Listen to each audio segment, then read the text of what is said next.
Thank you, Caroline, for sharing those additional benefits of Longington Advanced Evaluation Toastmasters Club. Now that we've heard, laid the groundwork about why you want to be involved with this kind of exercise, let's delve a little bit deeper. If you turn to page 9 in your workbook, you see the roles of an evaluator. And the three primary roles of an evaluator, we focus on those: motivator, facilitator, counselor. Motivator. Now you heard in my introduction how I used to be this religious fanatic who liked to point out people that they were sinners, that you were bad, that you weren't good. And I carried this into my life as a Toastmaster member. As you heard, my first 3 months I'd get up and I'd tell you all the bad things you did. Well, that was the worst, you could have done this better, and this was the worst meeting when I was general evaluator. This was, bad meeting, was poorly organized, and I had a whole laundry list of all the improvements that the club can make. That's when I got that phone call from Maria Johnson. If any of you know Maria Johnson, you know she's capable of giving you quite a phone call. She was my mentor, and she said, "Keith, in Toastmasters, we aim to motivate people. We aim to help people feel better." And I learned that lesson, and I haven't been perfect along the last 20 years, but I've improved in how to give that feedback. So as a motivator, you're looking to do two main tasks as an evaluator. Number one is to recognize improvement. Recognize improvement. It's easier to do for those members who are new, who are giving their first few speeches. And I want to do a shout out to someone who's here, Timberly Williams. You see back here, Timberly just finished graduating from our Speechcraft at our Wordsmith Toastmasters Club. So someone newer to Toastmasters like Timberly and other new people, you're going to give a lot of positives and show how they're making improvement through each speech. But when you get to people who've been around the block quite a few years, like me, who've been around 20 years, it's like, well, is there anything Keith can really improve? There is. So that's your goal and your responsibility as a motivating evaluator. You're also looking to reinforce desire. Reinforce desire. Remember, no matter how many years anyone's been in Toastmasters, no matter what their accomplishments are, it's still a scary proposition to get up here behind the lectern or in front of the group to give a presentation, even if you do it professionally. Because you're wondering about, am I losing my skills? Have I lost my touch? Am I still connecting with people?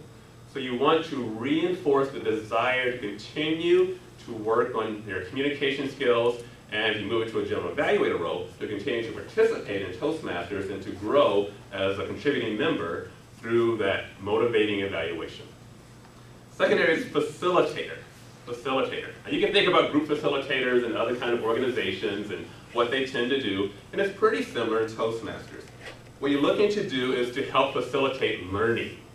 You're facilitating that learning for the member. So if it's a speaker, you're helping them learn through the objective that he or she's trying to work on. If it's a member who's an evaluator, you're a general evaluator, or a member who's serving as timer for the first time, you're trying to facilitate their learning to participate in the meeting through that role, and that's how you give your feedback to facilitate their learning. Here's something I like from the modules. I'm going to read it word for word. Difference between criticizing and evaluating. A critic simply identifies strengths and weaknesses. So if all you did is say, if you did this well, here's something you can improve. You're really a critic. An evaluator must concentrate on specific methods for improvement. So in Advanced Club, we're not just looking for you to tick off all the good things I did and all the areas I could improve. I want to hear methods for improvement. So Keith, you speak too fast sometimes. Here's something I've tried to slow down to make sure you enunciate more clearly. Keith, you didn't handle the timing of the project as well as you could have. Here's something you can do to adjust or maybe remove some material so you're timing more what you're aiming for. So not only the pluses and minuses, but how to improve. And it's important to read gooder. That's something we miss sometimes as evaluators. Keith, you do a great job with humor. Use some more of it. Here's a place you can put it and make it even more effective. Do a great job telling stories. I got some great feedback at a Wordsmith meeting. Tom, who's a member of Timberly, were there for that. Keith, you use too many examples sometimes, so maybe cut back so you can handle your timing better. So how to make the good good. And the final area you're focusing on is to be a counselor.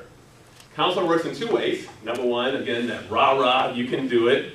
And sometimes especially a speaker, you feel like, man, I really blew this. Manish, I blew this, man. And so Manish was like, actually, you did okay. And that's a role you get to have as evaluator, as mentor, as a club member, club officer, as counselor sometimes. You can make it happen. Here's something else you can try next time. So motivator, facilitator, counselor. Building from that, I want to talk a little bit about how I've benefited from advanced level evaluations. Now, I've been at this for 20 plus years. I joined March 1989. And some people say, Keith, why are you still in Toastmasters? And as Teo talked about when we contribute to the list here, you're learning from people, you're observing. So that's one reason. But there's still many areas that I'm trying to work on. One of the key benefits I've received from being in an advanced Toastmasters club is what I call the Johari window. The Johari window. Some of you may be acquainted with that as two guys who put together these 4 quadrants of feedback, different levels of what the, in this case, a speaker knows and what the evaluator knows, and then different levels of something the evaluator may see the speaker does, and then vice versa. So one of those windows is called a blind. And that's when you're the speaker and you're getting up here doing all your great things, and there's something about you that you might not know, but that evaluator can see. Once, I actually gave a speech in a non-advanced club, and there was a woman in the club, a member, who was a linguist. And she came up to me after the meeting, she said, Keith, has anyone ever recommended that you go to a linguist or speech coach? I said, well, no, why? I said, well, I actually detect a lisp sometimes when you're speaking. And that was a shock to me. I was 16 years into Toastmasters, and no one had ever seen anything like that. And I know sometimes I get my New Yorkness going. Perry can relate to that. He's from New York also. And we get speaking very quickly, and the enunciation gets lost. But that was quite an eye-opening feedback for me. Another one is I've been trying to work with these hands, and what should I do with my hands? And you see I'm doing different things. And again, I'm from the East Coast, so we do a lot of this. So someone said, Keith, you tend to point at people. And for some people, that may feel like a negative, like you're pointing out to them. Again, going back to my background when I got after people, I thought, ooh, that's not really what I want to do. I want to have those open gestures if I'm pointing out to someone. Those were 2 examples of some Johari feedback for me that helped me move forward. Another benefit I get is I get nervous. Saturday Morning Live was created to help people improve their quality, as Caroline talked about so excellently in her presentation.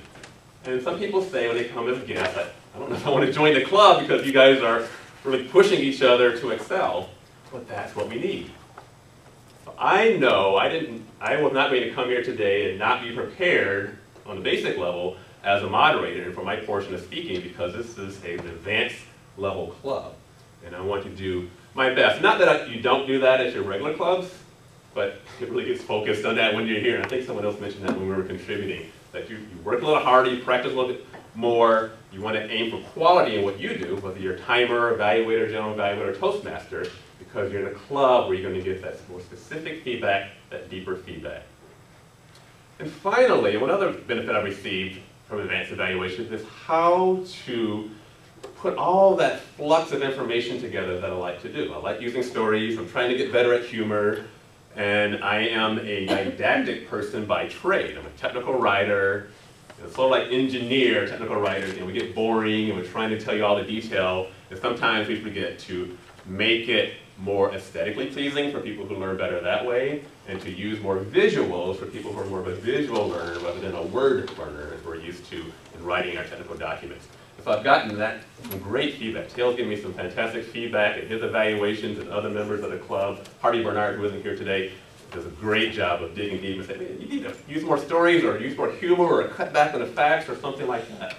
So that's what I've been trying to work on as a non-technical presenter when I'm giving those kind of presentations. And even when I'm doing my more technical presentations, still try to make that information a little more palatable for my audience. So those are 3 benefits I've received from being in an advanced evaluation club.